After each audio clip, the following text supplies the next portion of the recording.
শারদ শ্রীমতী, শারদ শ্রীমতী। আজকে আমাদের পুজোর আড্ডায় আমাদের শুভ্রজিৎ। যারা জি বাংলা দেখেন তারা প্রত্যেকেই শুভ্রজিৎকে চেনেন, বিগত বেশ কয়েক বছর ধরে সাকসেসফুলি অ্যাক্টিং করছে। শুভ্র, প্রথম কথা জিজ্ঞেস করবো, তোর যেখানে বাড়ি কলকাতা শহরে যদি 5টা বনিদি পুজো থাকে, প্রথম 3টের একটা হচ্ছিস ওইখানে, তোর পুজো ঠিক কিরকম এবার একটু বল। এবারের পুজো না, প্রত্যেকবারের পুজোর কথাই বলি, সেটা হচ্ছে একই রকম কাটে। তো অনেক জায়গায় দেখেও আমার খালি মনে হচ্ছে যে দুর্গা পুজোতে আমাদের পাড়া ছেড়ে যাওয়ার আর কোনো মানেই হয় না। মানে থিমের ব্যাপার চলে এসছে, ঝাঁ চকচকে তার মণ্ডপ সজ্জা বা রূপসজ্জা যাই বলিস না কেন, একটা থিমের ওপর। কিন্তু ছোটবেলা থেকে একটা মা দুর্গার মূর্তি যেরকম হয় না, যে পরীক্ষার সময় চোখ বন্ধ করলে একটা মূর্তি ভেসে ওঠে যে মা বাঁচাও, তাতে কিন্তু এই থিমের কোনো ব্যাপার আমার কেন আমি জানি না, তোদেরও কারো জীবনে মাথায় আসেনি, একটা সনাতন মূর্তি মাথায় আসে। তো সেইটা বাগবাজারের সার্বজনীনের মূর্তি দেখে আমার ছোটবেলা থেকেই তাই মনে হচ্ছে এবং এখনো তাই মনে হয়। এবং আমি সচরাচর খুব দরকার না পড়লে আমি পাড়া ছেড়ে কোথাও যাই না।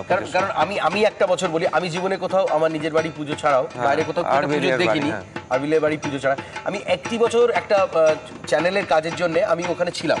ওই মাঠের আড্ডাটা ভাবা যায় না, মানে সন্ধ্যের সঙ্গে সঙ্গে রাত গড়াতে শুরু করতে করতে মাঠের আড্ডাটা যেন বদলাতে থাকে একদমই। মানে তখন হয় কি, ওই সময়টা আমাদের যারা বন্ধু বান্ধব, তোদেরও তাই হয়, যে আড্ডার ব্যাপারটা হয় কি, যারা বন্ধু বান্ধবরা তো বিভিন্ন কর্মসূত্রে বাইরে চলে যাচ্ছে, তো সেটা আরো বেশি করে হচ্ছে। এখন দেখি যে বাগবাজার পাড়ায় আমি রাত্রির বেলা বা সব থেকে খারাপ লাগে বিকেল বেলায় কোনো দিন তাড়াতাড়ি হয়ে গেলে গিয়ে আশা করি যে গলিটা ভর্তি থাকে আমাদের সময়টায়, সবাই খেলছে, নয় সবাই কিছু একটা নিয়ে আলোচনা করছে, একটাও কোনো ছেলে পুলে নেই। তো আমাদের ব্যাচের ক্ষেত্রে কি হয়, যে যেখানেই থাকুক না কেন ওটা কথা থাকে, মানে কোনো কথা আগের দিন দেওয়া হয় না। দশমীর দিন আমাদের ভাসানে একটা ঢাকের সঙ্গে নাচ হয় আর কি, সকলে নাচে, তাদের বাড়ির সবাই মিলে। এটা তুই জানিস, খুব ভালো ফিল করতে পারিস, কারণ আমি ওকে চিনি যতদূর, মানে অনেকদিনই চিনি, তো সে মজাগুলো খুব উপভোগ করে। সেই মজা থেকে বলছি, সেদিনকে একটা কথা হয়ে যায় যে ভাই পরের বছর অমুক দিনে দেখা করব না, পরের বছর ভাই অমুক ডেটে দেখা হচ্ছে। সবাই ডেটটা মুখস্থ, যে পরের বছর পুজো কবে। ওই ষষ্ঠীর দিন থেকে মোটামুটি যারা ছড়িয়ে গেছে বন্ধু বান্ধব সব একত্রিত হতে থাকে। এবং ওই যে তুই বলছিলি যে বদলে বদলে যাচ্ছে আড্ডাটা, মানে হয় কি, সকালে একটা ব্যাচের সঙ্গে আড্ডা মারলাম, বিকালে হয়তো মুখার্জি পাড়া, সন্ধ্যেবেলা বোস পাড়া, মানে বাগবাজারের ওই সব পাড়া মিশিয়ে একটা বিশাল আড্ডা হয়। সেই জন্যই রংটা কিন্তু কিছুটা বাগবাজারের মেয়ে, কারণ আমি বাগবাজার কলেজে 5 বছর পড়েছি, 11 থেকে পুরো গ্র্যাজুয়েশন। বাবা, বাগবাজার উইমেন্স কলেজ। আচ্ছা আচ্ছা, তো আমরাও বাগবাজারেই দেখা করি প্রত্যেক নবমীর দিন। তোমরা দুর্গাপুজোর কথা বলো। পুজো তো ভীষণ মানে মজা করি, মানে ষষ্ঠী থেকে আরম্ভ হয়ে যায়, ষষ্ঠী বলবো না, একটা সময় পঞ্চমী থেকেও আরম্ভ হয়ে যায়। পঞ্চমীর দিন মানে হোল নাইট ঠাকুর দেখা, তারপরে তো অষ্টমীর দিন থেকে বাপের বাড়ি চলে যাই। তো বাপের বাড়িতে আমাদের কি আছে, মানে 10টা ফ্যামিলি মিলে আমরা একটা পুজো করি। তো সেখানে বাপের বাড়িতে আর কি হয়, সেটা ওই হাওড়াতেই, হাওড়াতে আমার বেলগাছিয়া বলে একটা জায়গা আছে, কাছাকাছি। আপনি কোথায় থাকেন? হাওড়া। আমি শালকিতে থাকি। তো ওখানে চলে যাই, চলে গিয়ে ওখানে ভীষণ মজা হয়, মানে খাওয়া দাওয়া, সন্ধি পুজো। তবে আমাদের কাজ করতে কিছু হয় না, যেহেতু আমরা ওখানকার মেয়ে, কাকিমা বৌদিরা করেন, তো ভীষণ মজা হয় ওখানে। মানে ফাংশন হয় আমাদের, ভীষণ মজা। বিসর্জন তো মানে একটা বিশালভাবে হয়। আপনার পুজোর কথা বলুন। আমার পুজো তো মানে ওই 4-5টা দিন আমি ছুটি আনন্দ করি। আচ্ছা, মানে সকাল থেকে কোনো সময় বাড়িতে থাকতে ইচ্ছা করে না, সবসময় মনে হয় বেরিয়ে যাই, ঠাকুর দেখি, যাই হোক যেভাবে হোক আনন্দটাকে নিতে হবে।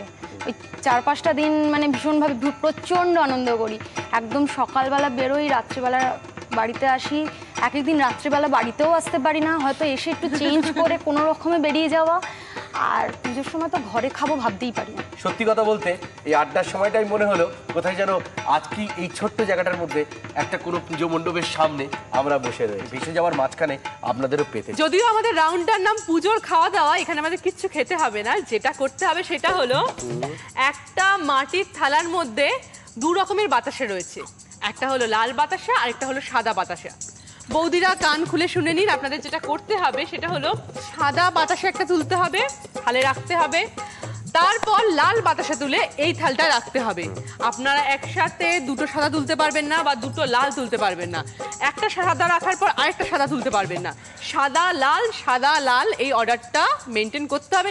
যদি একবার ভুল করেন সেখানে আমরা থামিয়ে দেব। একদম ঠিক আছে? পুরো সময় 2 মিনিট। যে আগে যত বেশি করতে পারবেন সেও পেয়ে যাবে 20-তে 20। সো 2 মিনিট সময়ের মধ্যে কাজটা শুরু করতে হবে। প্রথমে শুরু করবেন 1 মিনিট। এই বৌদি একটু টেনশনে আছেন, আমি বৌদিকে একটু ঝাঁকিয়ে দিতে চাই, একটু চিয়ার আপ করতে চাই। বৌদি ঠিক আছেন? একদম। চলুন শুরু করে দিন, আপনার সময় শুরু। এই চলুন তাড়াতাড়ি। আমরা কি টেনশন লগ্ন নাকি? হতে পারে। বাহ, বেশ ভালো খেলছেন। চালিয়ে যান। টেনশনটাকে একটু দূরে রাখলেই দেখেছেন কি সুন্দর খেলা যায়। মানে আমি যে একটু ঝাঁকিয়ে দিলাম ওটা কাজে এসেছে। ওকে, 2 মিনিট সময় প্রায় শেষের দিকে। আমার তো মনে হচ্ছে বৌদি পুরোটাই করে দেবেন। আচ্ছা, অনেকটা। 2 মিনিট সময় মনে হচ্ছে শেষ করে ফেলবেন তার আগেই। আমারও তাই মনে হচ্ছে। সাদা বাতাসা তো শেষের দিকে। 2 মিনিট শেষ প্রায়।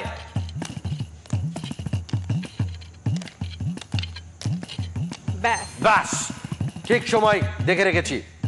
সময় শুরু হচ্ছে আপনার এখন। টাক টাক। তাড়াতাড়ি। এই বৌদি কিন্তু শেষ করে দিয়েছে পুরোটা। বৌদি এখন কিরকম হাসছে দেখো। ও কি মিষ্টি হাসি।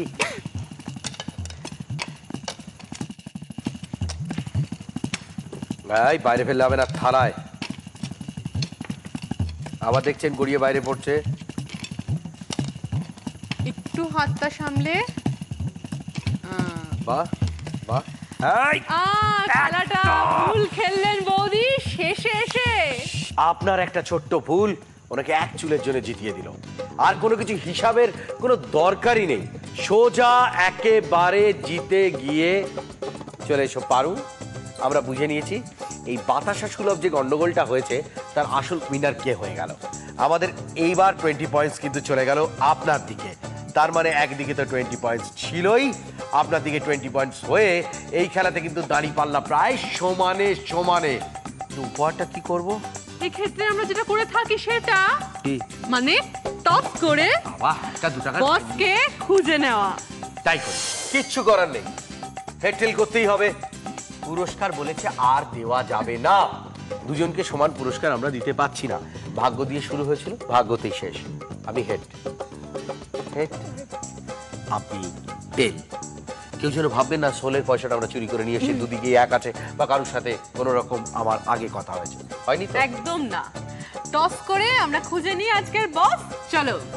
So toss. একটা শাড়ি পেয়েছেন, 20 পয়েন্টস পেয়েছেন। 20 পয়েন্টস পেয়েছেন।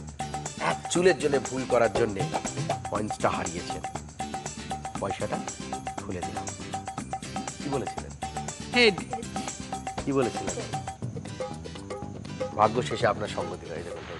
বাহ, ও! হয়ে যাক। খুব ভালো, খুব ভালো। ফুল আপনি হাতে দেবেন না? হ্যাঁ, কিন্তু এই জি বাংলার তরফ থেকে শারদ শ্রীমতীর এই সুন্দর মেমেন্টোটা আপনার জন্য। খুব ভালো। আর এই শাড়ি এবং তার সঙ্গে এই গিফট আমাদের রানার্সের জন্য। না, নিয়ে নি। তবে আপনাকে এই পুরস্কারটা দিলাম, খালি হাতে রাখুন। হ্যাঁ। আমাদের শেষে একটা বিরাট বড় ঢাক বাজে। শুনেছি নাকি আপনি দারুণ নাচেন। এই নাচটা আমরা একবার দেখতে চাই। সো দেখা যাক।